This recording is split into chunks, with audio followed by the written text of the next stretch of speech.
അപ്പം ഡൽഹിയിൽ റൂമിൽ നമ്മൾ എത്തിയപ്പോൾ 5 മണിയൊക്കെ ആയി. പിന്നെ കിടന്നുറങ്ങി ഉച്ചയൊക്കെ ആയപ്പോഴാണ് എണീറ്റാൽ പിന്നെ നമുക്ക് വിശപ്പാണല്ലോ. അപ്പോൾ താഴെ നമ്മൾ കടകളിലൊന്നും ഞാൻ എക്സ്പ്ലോർ ചെയ്യാൻ പോയതാണ്. ഫസ്റ്റ് ദിവസം വേറെ എങ്ങും പോയില്ല.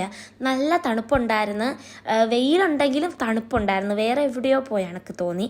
പിന്നെ അവിടുത്തെ സമൂസ നല്ല ടേസ്റ്റ് ഉണ്ടെന്ന് പറഞ്ഞായിരുന്നു. അപ്പം ഞങ്ങൾ സമൂസയാണ് അവിടുന്ന് കഴിച്ചത്. നമ്മളെ നാട്ടിൽ കിട്ടുന്ന കണക്ക് ചെറുതല്ല, വലിയ സമൂസയായിരുന്നു. എനിക്കിഷ്ടപ്പെട്ടായിരുന്നു. എൻ്റെ 2 എണ്ണമൊക്കെ കഴിച്ചു. പിന്നെ നമ്മളെല്ലാവരും കൂടി വിസ്പർ ചലഞ്ച് കളിച്ച്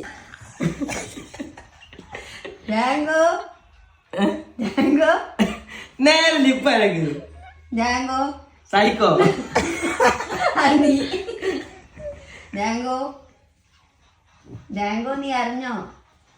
ഞാൻ കഴിച്ചോ. ഇന്നത്തെ ദിവസം അങ്ങനെയൊക്കെ പോയി. അപ്പം നാളത്തെ വിശേഷമായിട്ട് നാളെ വരാം. ഈ ഒരു വീഡിയോ ഇഷ്ടപ്പെട്ടാൽ ലൈക്ക് ചെയ്യുക, ഷെയർ ചെയ്യുക, സബ്സ്ക്രൈബ് ചെയ്യുക. ബൈ.